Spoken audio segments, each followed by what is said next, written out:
10% of the plastic is recycled. Probably another 20% is burned and the rest is landfilled. So probably about 70% is landfilled. In chemical engineering, we understand that you can use solvents to selectively solubilize things. The whole basic principle of the strap technology is define a solvent that can selectively dissolve one polymer over the other, so selectively dissolve the polyethylene. You dissolve that in a solvent, then you precipitate it out, then you have pure polyethylene, and then you can use that to make new products.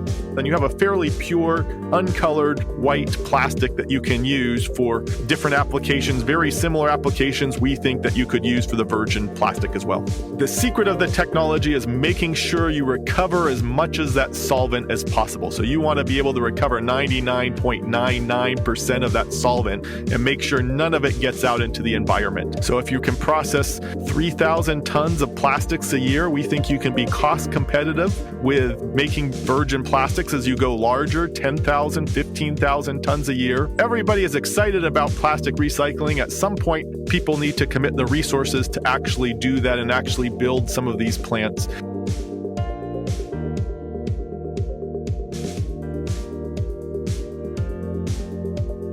Welcome to Mindful Businesses, presented by Sarani, and I'm your host, Vidya Iyer.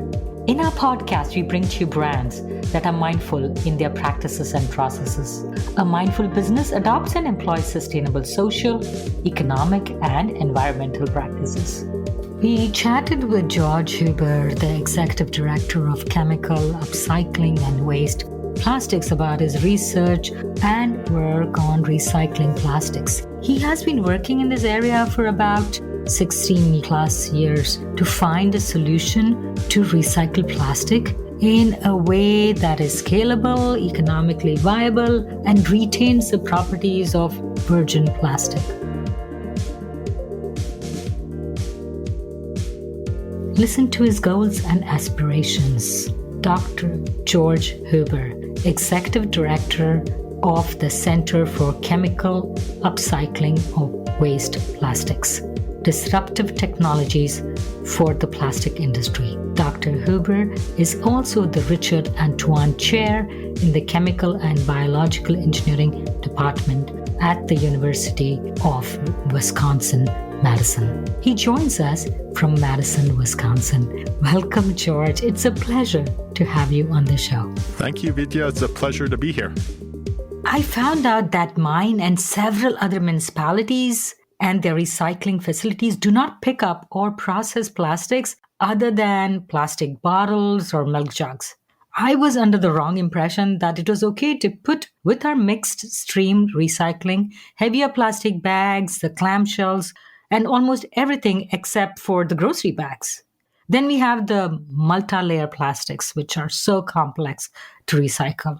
There are probably hundreds of chemicals and materials used to make these different types of plastics, right? So what are the main ingredients that go in, say, to make a plastic milk jug? There's a lot of misconceptions about plastic recycling. Some of these are promoted by the waste management companies. It's also a very complicated topic because plastics have such a complicated composition. There's 7 main types of plastics, but in reality, there's hundreds of different types of plastics. Even the way you process a PET plastic, that's your number one plastic, because a PET plastic, if you thermoform it versus you blow mold it versus you extrude it, your properties of that plastic are going to be different, which makes it more complicated to recycle. So the fact is, plastics are very complicated structures. There's a wide range of chemical compositions, and even the people who process the plastics, they'll add different additives to the plastics.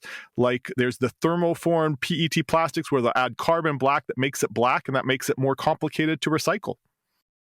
Like you said, the different plastics in terms of the heavier plastic versus, say, a cling wrap. Is it easier, or would it use less amount of material to make a cling wrap as against a milk jug? The plastic industry can be thought of as flexible plastics, which are go to make your bags, Mm-hmm. and they're flexible materials. And then there's rigid plastics that goes to make your soda bottles, your milk jugs, your clamshells material. And then there's also fibers as well that go to make clothing as well. So all of those are different types of plastics.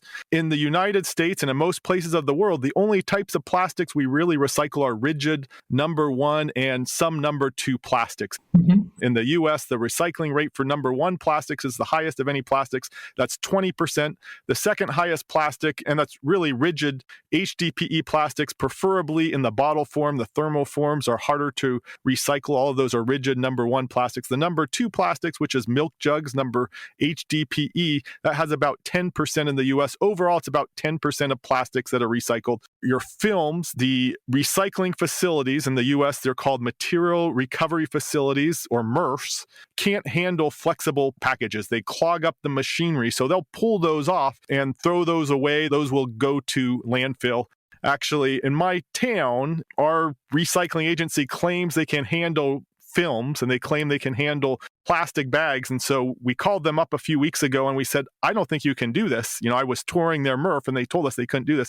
And they said, yes, there's right. So this is just all misinformation that people didn't understand about plastic recycling. Wow. And that's the same impression that I had in my city too. I was under the impression like some of these plastics were okay to be put and the MRFs could sort it. And the MRFs are basically an outcome of our single stream recycling, right?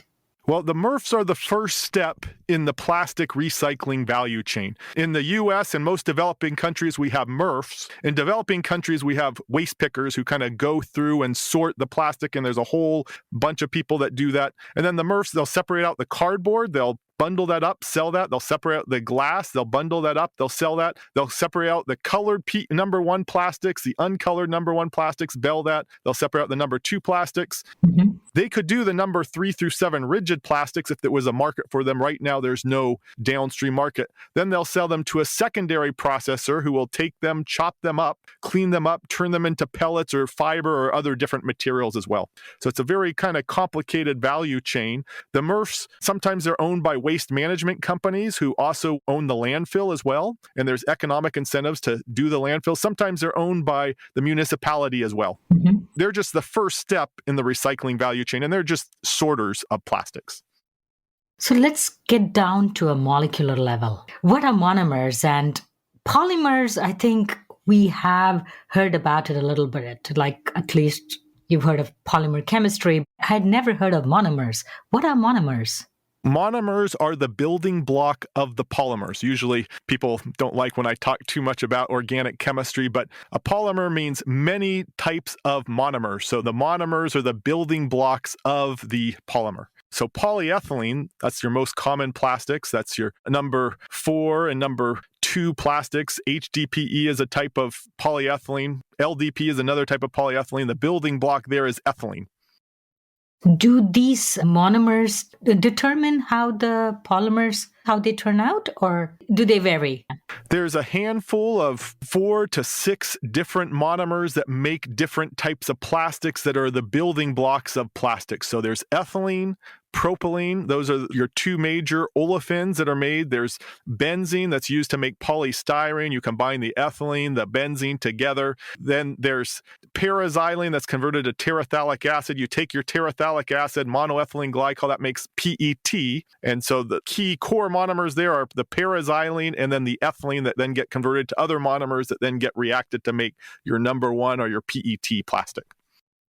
So polymers were accidentally created around 1890s, and they weren't really popular till the Second World War, when they had to be used to insulate cables and even used in the Manhattan Project. There's natural polymers like cellulose, that's your natural polymer, and that's been used for a very long time. And there's all sorts of natural polymers that are already used. Synthetic polymers, and these are polymers that are made from oil, really started in the early 1900s. That was really the growth of the polymer industry.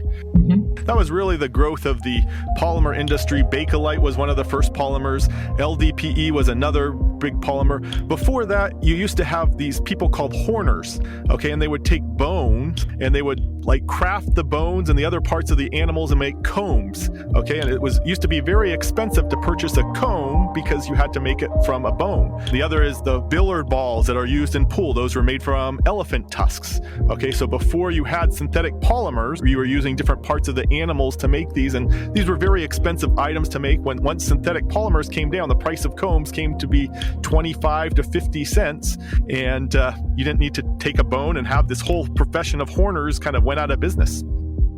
You can make polymers out of petroleum, but you can also make it out of grain. So are those the ones that you're talking about made from cellulose? Are they the ones made with grain?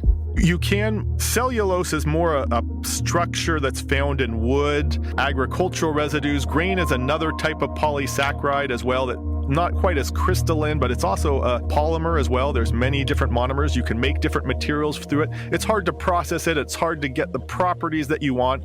Those are natural polymers. There's other types of polymers that are on the market that are made from plant biomass. One is called polylactic acid, or PLA. That's made from corn grade. That's a compostable polymer. It's hard to make bags from it, but you can make more rigid materials like a fork, other things like that. And it's growing in market size, but most of the synthetic polymers that we use today are made from oil or natural gas. If we had historically gone towards the route of making polymers through grain, would it have been less harmful, or would it have had less impact on our planet? The natural synthetic polymers are all biodegradable. The synthetic ones are not biodegradable. As simple as that. There is a whole area of research that is trying to make, and I'm working in this area as well, that's trying to make synthetic polymers that are biodegradable. There is a small market of polymers that have similar properties to something like polyethylene but are biodegradable. The problem is the cost. They're going to be more expensive. And then the problem is getting the same properties that you have with polyethylene, these synthetic polymers, and those polymers are established. That's a large research area that we're actively research on, is try and make new types of polymers that can have the same properties as polyethylene, be low cost, and be biodegradable. So let's talk about the impact of plastic. There are a lot of good things that come with the use of plastic. You can preserve things longer, you can protect sterilized medical equipment, you can keep out moisture.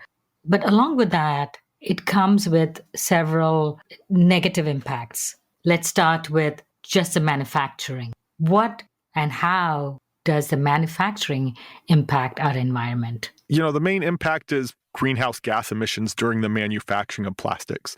Every ton of plastics you manufacture, you're emitting about 3 tons of carbon dioxide. That's the major impact you have, as well as you're drilling the oil. So if there's any release of that oil, that can also harm the environment as well. But the main impact is you're doing it in a safe, controlled way, are the CO2 emissions. How about the next impact on our health? Drinking out of a plastic cup, storing food in plastic containers, or polystyrene, drinking a hot cup of coffee from a polystyrene cup. How do those things affect our health?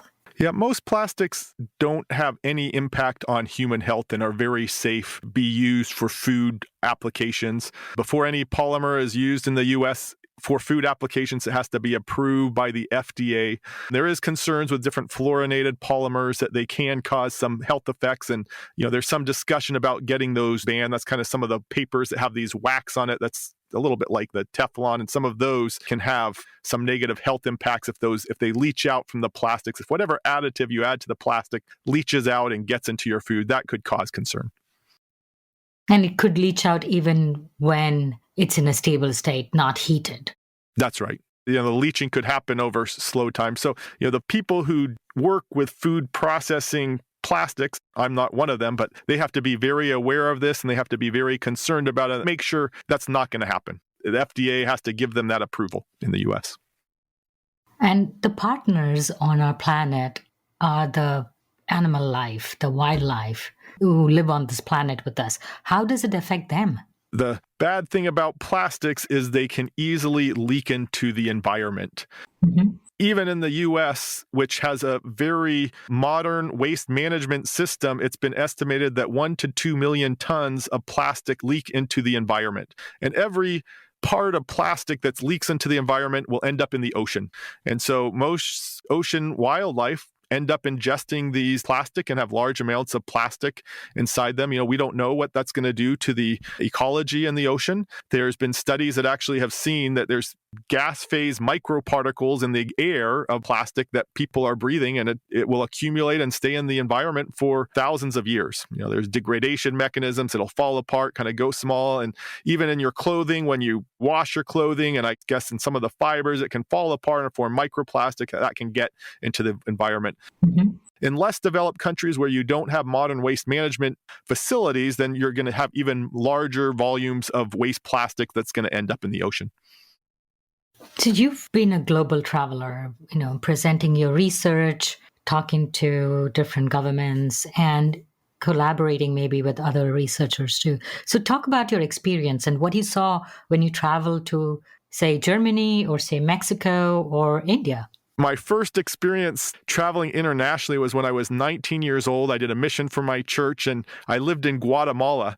And I just remember driving to the countryside, and it's just getting dirtier and dirtier. It's a beautiful country, Guatemala, but there was plastic bags spread out everywhere. We would burn our own trash because there was no trash collection service. So it was kind of crazy that plastic just everywhere, and there was no infrastructure to manage the waste and think about what to do with that. Mm-hmm. My family and we lived in China one summer.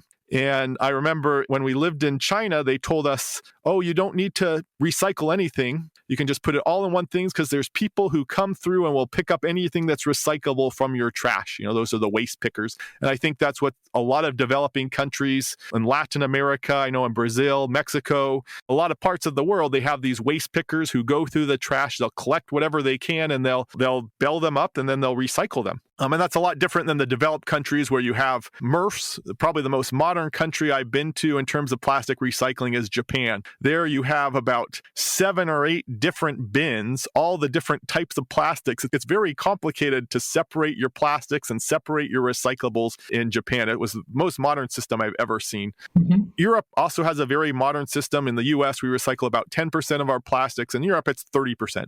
They have a lot better infrastructure, a lot bigger demand for plastic recycling. So you had the Chemical Upcycling of Plastic Waste Center. How do you get funded for the center?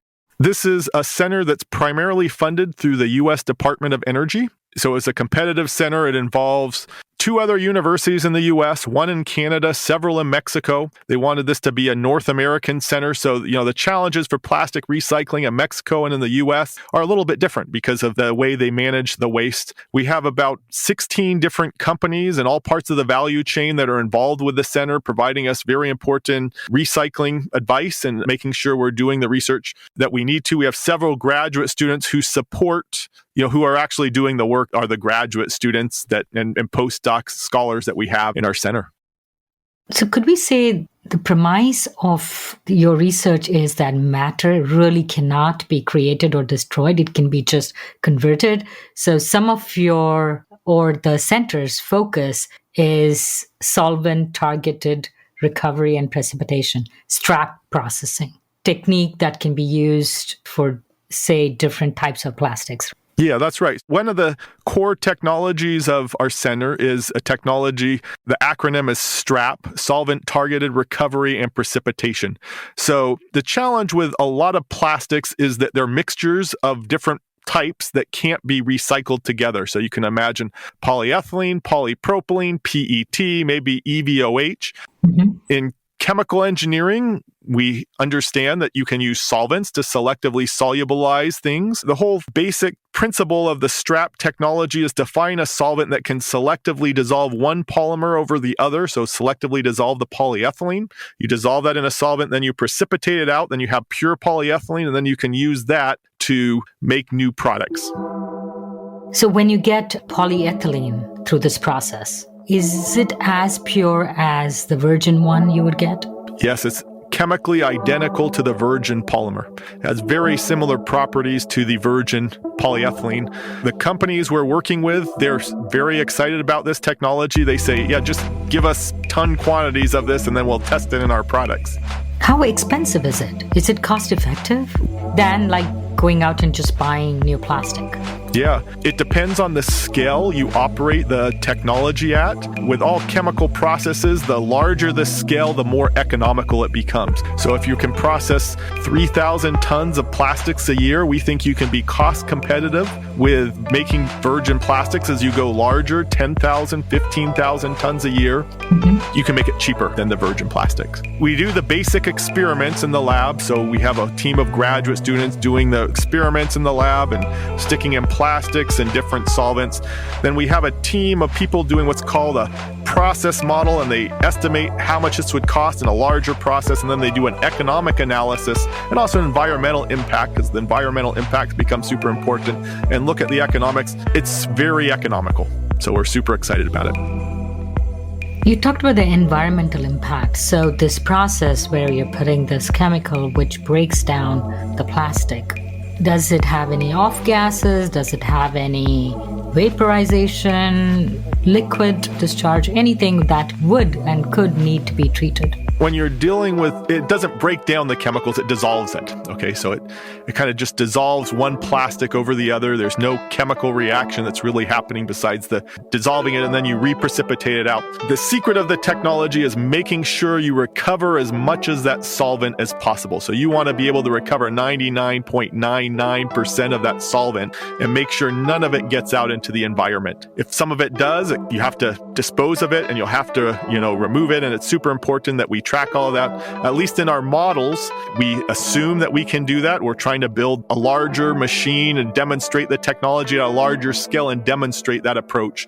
So far with our models, everything looks very promising. The other environmental impact is the greenhouse gas emissions. The greenhouse gas emissions are 10 to 25% the greenhouse gas emissions of making the virgin plastic. So it has a lot lower greenhouse gas emissions compared to making the virgin plastic. I'm just trying to understand. So you have this multi-layer plastic, right? Which is, say, a bag of chips. So you found a solvent which will dissolve all the layers regardless, because each layer is made of a different kind of plastic. Yeah. So the multi-layer plastics become super complicated. A lot of the plastics that you find in the food packaging industry, also with medicine, are multi-layer package. And they'll put several layers together to get the properties they want. So they'll add an EVOH layer. That's what's called a barrier layer. So that prevents water and oxygen, helps your food last longer. They'll provide the PET that gives you some rigidity. They'll provide the polyethylene as kind of like a binder, and then you can put the inks on it.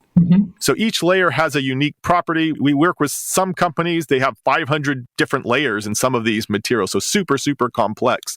Usually there's 4 to 7 different types of plastic. What we do is we know what solvent will selectively dissolve one polymer and leave everything else behind. So let's imagine we have polyethylene, PET, EVOH, so 3 polymers. So the challenge is finding a solvent which will selectively dissolve the polyethylene, leave the other stuff behind, then we can precipitate out the polyethylene. Then we need to find another solvent that will selectively dissolve the EVOH, leave the PET behind. And we also can deal with the inks too. So we can dissolve the polymers away from the inks, and we know how to handle the inks or the foils as well. Foils and papers as well. You can find the solvent that will selectively dissolve this, precipitate out, then you have a fairly pure, uncolored white plastic that you can use for different applications, very similar applications we think that you could use for the virgin plastic as well. Extremely clever. I'm fascinated at how you're saying this. Yes, that's really such a clever solution to break down the plastic. Thank you. It was really, not to go too much into detail, but it's understanding the thermodynamics of polymer solvent solubility. And we do all these computer simulations using molecular modeling techniques that allow us to pick what solvent we want to use. And so we have this huge database of all these simulations, and we go in the lab and measure them, but they can provide the guidance about what solvents to use, what solvents to go away from. So we do a lot of molecular modeling, we do process modeling, and then we do experiments. And then you also have to make the plastic and get it validated by the people to say, yes, this plastic has the appropriate properties that I can use to remake a bottle or remake in flexible filled packaging. So is trap the only technology that you are working on, or are there other technologies? There's other technologies we're working on. I co-founded a company named Anellotech, Anellotech, and they have a technology that's called plastic TCAT, and that takes plastic mixtures and it uses special type of reactor called a fluidized bed reactor, and a zeolite catalyst are used all the time in the oil industry. Mm-hmm. And then it takes the plastics and it breaks them down into the monomers unit. So it makes the aromatics and olefins, and then you could feed that back to a new polymer production plant and remake your polymer. That's being funded right now by a consortium of 22 different Japanese countries. And we're looking at this technology as well in our center with CUWP, the pyrolysis. A lot of companies have made announcements. There's probably half dozen, 6 to 10 different companies who are doing semi-commercial plants to pyrolyze the plastics, heat them up in the absence of oxygen, make an oil, and then try and convert that oil back to the monomer units that you can reuse to remake the polymer. How different is it from depolymerization? Or is this depolymerization? It is a thermal depolymerization step. So when you start heating your plastic, if you put it in a fire, you'll see it start melting. Okay, so you want it to melt. You want to capture the vapor. You don't want it to burn. So you want it to melt, and you're kind of controlling that temperature, and you're doing it in a very large industrial reactor. The reactor configuration is super important. A lot of people, they use these stirred tank reactors that can't scale because, going back to chemical engineering, it's due to the heat transfer. You got to get the right type of reactor, and we need to pick the technology that you can scale up to 10 kiloton, 100 kiloton per year, and is going to be economical. And there is also pyrolysis. What is that? Pyrolysis is the thermal decomposition of a solid into a liquid. So if you burn a candle, so if you have a candle and you have a flame on top, the first step is the pyrolysis of that solid wax, and then the wax will migrate to the flame, and then it will burn. So usually when we talk about pyrolysis as a technology, you're heating up the plastic without oxygen so you don't burn it. So you heat it up. You heat it up to 500 degrees Celsius, and then you collect the vapors, and that becomes an oil. Mm-hmm. That oil is similar to crude oil. You can process it and convert it in similar technology that you use to take crude oil and make plastics from. So we have 3 different ways, or rather 2 different ways. And there's other approaches that are being applied for plastic recycling, and it depends on the type of plastic. So for PET, number 1 plastics, you can chemically recycling them to the monomer. And we're not working on that center, but there's a lot of work going on in that area. A lot of companies have made announcements about that. The thermal decomposition, pyrolysis, you can with and without a catalyst. Mm-hmm. Then there's the strap solvent-based approach. Those are the 2 main approaches we're working on in our Center for Chemical Upcycling of Waste Plastics. So what you're saying is that depending on the polymer, depending on the plastic, you can pick and choose the most efficient process. That's correct. Plastics are very different in their composition. There's not one, it's not like glass. Glass is all similar silica. It has one simple composition. You have 3 different types of polyethylene, and there's probably 20 or 30 different grades of polyethylene. We have number 2 plastics, that's HDPE, number 4 plastics, that's LDPE, and then there's linear low density polyethylene, and there's ultra low density polyethylene. So there's a whole bunch of different types of just polyethylene alone. Polypropylene as well. And then you can change the structure as well. So they're very, very complicated structure.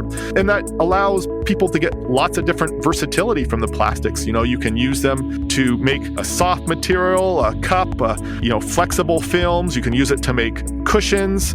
Cars are really glued together. Cars are made from plastic that is really glued together with different adhesives today. You can use it to make clothing because of the wide variety of chemistry you have with plastics, but it makes it more complicated to recycle. So you mentioned that some of your innovations have been applied in an industrial setting. How far along are they? Have they done the whole process, or is it just on a beta scale? Yeah, in Anellotech, we have a fully integrated working pilot plant. It's about 80 feet tall. It's in Silsbee, Texas. The technology looks super promising. I'm super excited about it. Mm-hmm. It was first developed for taking wood and making the same monomers you can make from oil from wood. And we've been able to successfully pilot that. It's economical. I think they're waiting to take it and move it to the next scale, someone to build a commercial plant, but it's very promising. And now we're working on, instead of wood into this process, feeding in plastics. And I think next year we'll start feeding that in plastics. Other technologies, the strap, it's in my laboratory. We're working on scaling it up and building a larger reactor, and we're designing that. And we need to worry about efficiency, scaling it up, making sure the machine works right on the larger scale that it does now. And that's a lot of physics, a lot of mechanical engineering, a lot of chemistry as well. So recently I read an article about the shortages in procuring the recyclable plastics. Where will these applications, where will these industries who will take your innovations, where will they get the recyclable plastic if it's all contaminated, or the MRFs won't take the MRFs will have to upgrade their infrastructure to be able to collect that. In the developed countries, you'll be using MRFs. In the more developing countries, you'll be using waste pickers, and they'll be able to collect the plastic bags. The reason why we don't collect plastic bags right now and flexible plastics is because they have no value and that technology isn't developed. You can use the plastic bags to make things like asphalt, which has a very low value, about $40 a ton. You'd really like to use it in applications that has $1,000 a ton. You can always make things like lumber and construction material from these recycled materials. That's what a lot of number 2 plastic is used to make lumber and recycled material. But the challenge is getting it to more and more higher value applications and use more of the plastics for that. So why don't we go along the way that Japan does, sorting it in 7 different bins or 8 different bins? And is it just public adoption and education? I think in the US, we're probably too lazy to do what Japan does. I don't think we're as environmentally conscious as them. And so I think we rely on the MRFs to be able to recycle them. And the more complicated it is, the more manpower you need to be able to pull out all those contaminants and make different things. And I think also in the US, we have a lot more land than they do in Japan, so we can landfill more of the plastics, and there's not that economic incentive to do that. There was the Chinese Sword Act that happened a few years ago. And before that, a lot of these MRFs were selling their recycled plastics to China. So they were shipping it to China, and then they would pull it out and recycle it. It's been one of the most important legislations with plastic recycling was when China decided to accept that. And I think all countries need to really figure out what they're going to do with their waste and have technology in place to be able to recycle that and reuse that plastic. If your technology is applied, it's successful, it scales, how many tons of plastic do you think you can save from going into the landfills or being burnt? I hope we can get to 80-90% of plastics, being able to recycle 80 to 90% of plastics. How much is recycled right now, and what happens to the ones that are not recycled? In the US, 10% of the plastic is recycled. Probably another 20% is burned, and the rest is landfilled. So probably about 70% is landfilled. In Europe, 30% is recycled, probably 10% is landfilled, and 60% is burned. Now, burning the plastic creates more CO2 emissions. So if you're concerned about that, that's a bad thing for CO2 emissions. So, we need to get those numbers 70, 80, 90%. Do you have a patent on your technology? We have a pending patent application, yes. So these are research papers, right? You're publishing them in peer-reviewed journals. Yes. So most of your technology is disclosed there. Yeah, no, everything we do is in the public domain. Our funding is through the U.S. Department of Energy. We have 16 companies that are involved with us, and we're providing all this information to them. And they're actually providing a lot of good feedback about how we need to improve the technology and take it to the next level, take it to the next scale.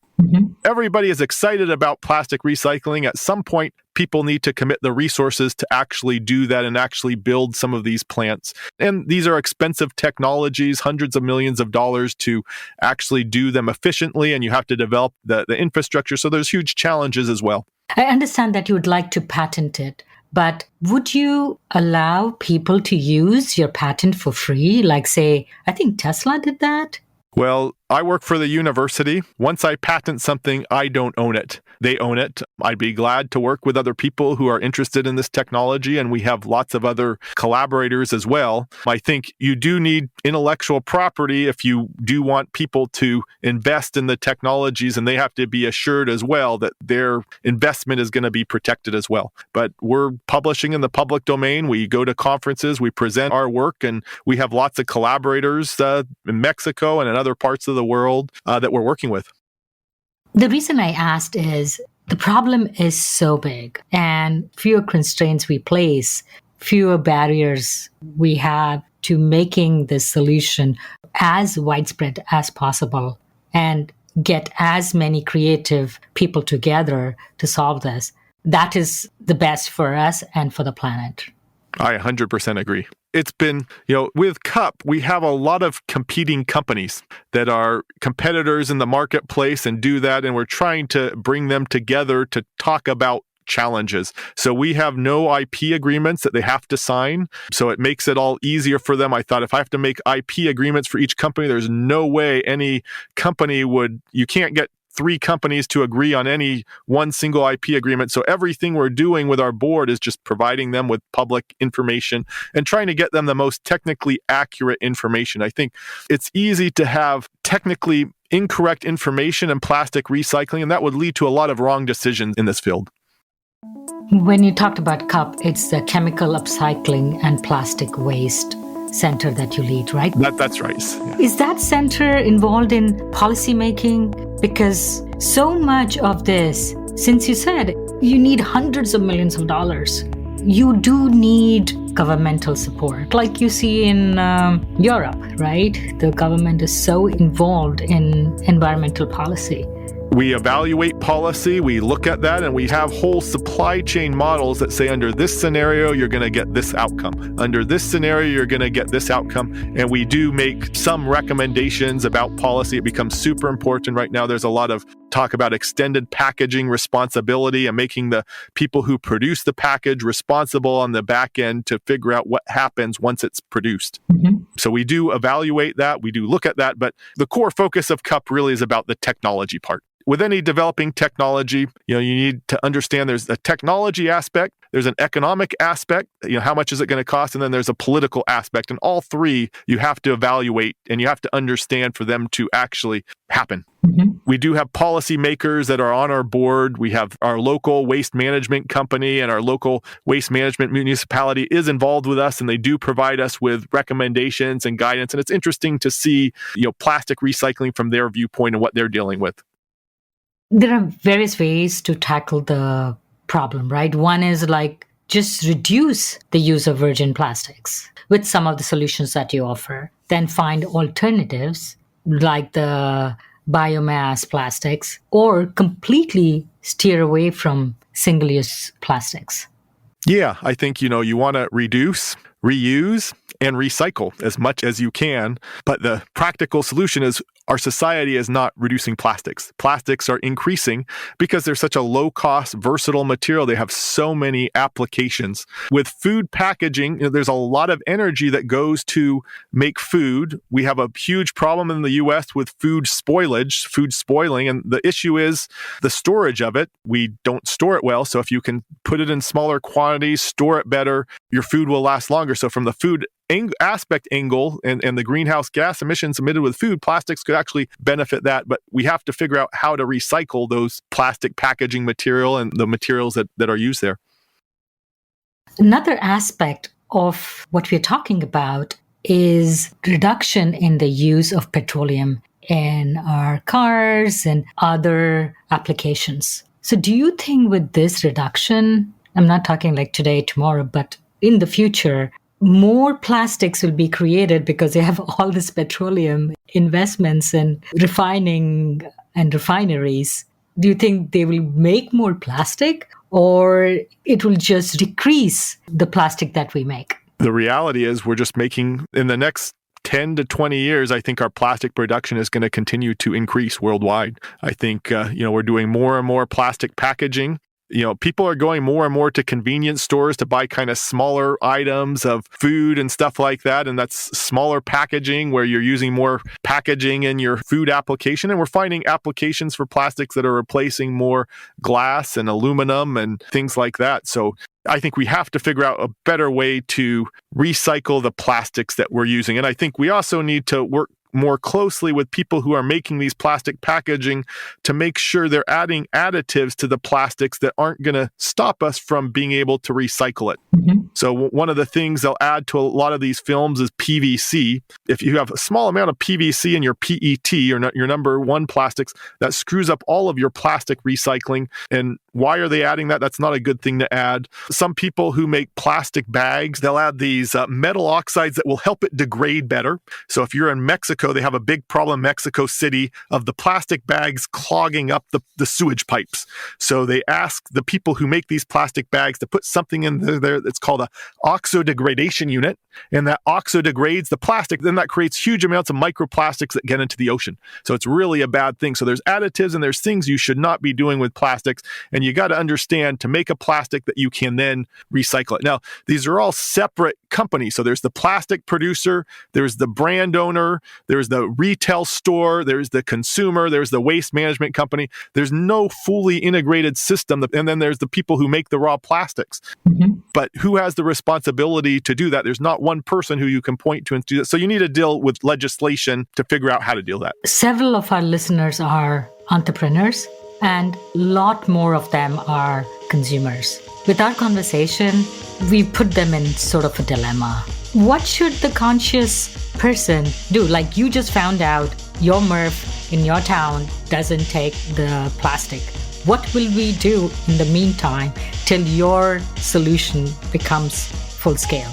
That's a great question. I think you got to first understand the issues, so I think your program does a great job at explaining these very complex issues and understanding the issues. And I think that's the first thing, to make sure you understand exactly what's happening. Hopefully you can help legislators make correct decisions and then buy products that are going to be easier to be recycled. Mm-hmm. A lot of the brand owners, they like to make something that you're going to go into that store, you're going to spend a couple minutes grabbing some product that probably the flashiest product, and they'll spend a lot of money to make that product have special labeling or special packaging that will really make you want to buy it when you're in that convenience store. But then that makes it more complicated to recycle. And I think you want to probably use as much rigid plastics as you can that are kind of pure. Glass is very easy to recycle. Cardboard is very easy to recycle. It's a very complicated question that you asked. If you had to pick 2 goals for your center, what would they be? And how long do you think it will take to achieve those goals? The first goal that we have is to demonstrate STRAP on a larger scale. So right now we're designing a system to be able to make kilogram quantities of recycled plastics and really test it out in a continuous scale. And then we'd like to start thinking about how we can commercialize the technology. We hope by next year we'll have built and demonstrated the continuous production of our STRAP technology. And once we have samples, we can start thinking about spinning it off and commercializing the technology. So that would be my number one goal. Mm-hmm. The other goal is to provide accurate information, technical information to all these companies who are working on plastic recycling so they make the correct decision about these technologies. It's very challenging to develop new technologies. I've been around working and making new technologies for 16, 17 years, and I've seen a lot of companies go through a lot of money and lose it. I've seen companies make all these announcements, they'll go public, and then their plant they built, their machines they built don't work. So we want to make sure we provide accurate technical information so that when they do get built, they'll work and understand the key scientific technical issues, how to deal with them. Wishing you all the best. George, thank you so much for coming on Mindful Businesses. Hey, Vidya, it was a pleasure to be here, and thank you for having me. You're listening to Mindful Businesses, hosted and produced by Vidya Iyer. We would love to hear from you. Send a voice note with your questions or comments to info@mindfulbusinessespodcast.com. Subscribe, rate, and review us on Apple Podcast. If you learned a thing or two from this episode, share it with one friend. We recorded this podcast in Lafayette, Indiana. Theme music was composed by Tatum Gale. Our marketing assistant is Caitlin Milligan. Our advisors are Jim Stone and Anupama Bastrija. This is Vidya Iyer with Mindful Businesses.